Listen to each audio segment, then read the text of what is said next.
In this video, I'm going to be showing you how to run controls and samples on this unit. So let's get into it. Yeah! Before we begin, I want to show you where to put your samples. You can get an autoloader on this unit, but that's if you have a lot of samples. This unit does 84 in this tray right here.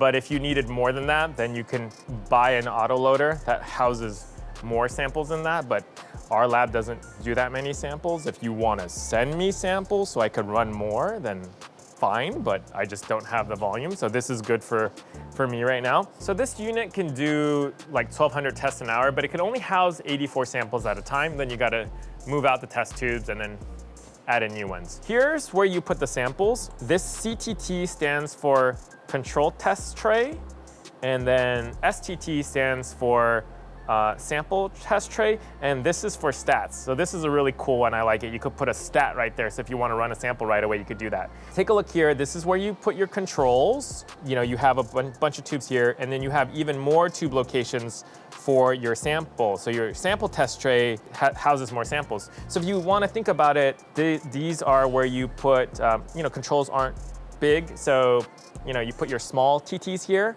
and then your large TTs are over here. Small TTs, large TTs. And we want a lot of samples, so of course we want large TTs.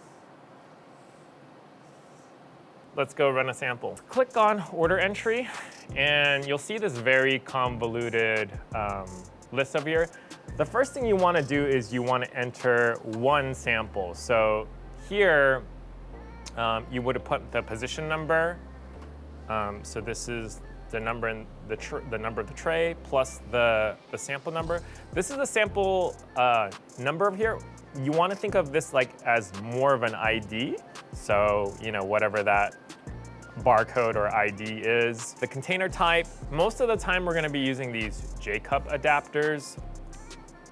This guy. Patient ID. You could put more demographic information like the age. And again, this is just for one sample. The most important thing is you want to put what type of test. So here, let's just say we're measuring HDL and LDL, okay? So this is just for one sample.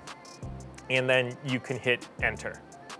So now if we want to do a batch sample, so if you want to check that got entered, you could click on view work list, and then you can see that one sample is there, okay?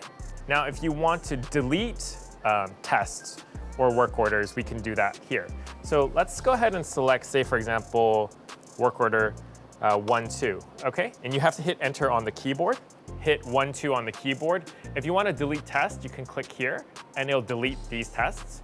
If you want to delete the whole work order, you can do that, and it'll delete 1-2.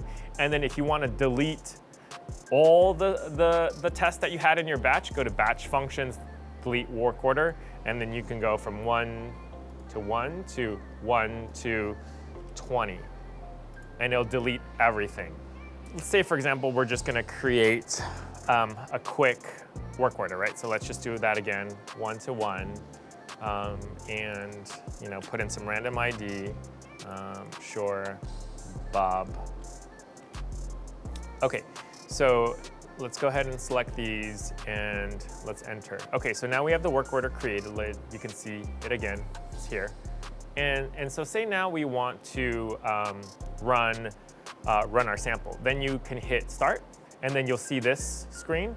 If you want to run controls, you hit analyze, and you click temp test select. And since we're running HDL and LDL, you want to select these two. Hit return. And then when you want to run the sample, you just put where you want to analyze the sample. And these are the, you can put the cup positions here, analyze sample 1 to 1. If you had a LIMS system, then you really wouldn't even need to do that other portion. It would all be accessioned into your system, and you could simply click barcode and run. So if you have a LIMS system, it drastically simplifies this whole process. And then you hit start, and then that's it, you're good to go. So that's how you run a sample on the Yumizen. You're welcome.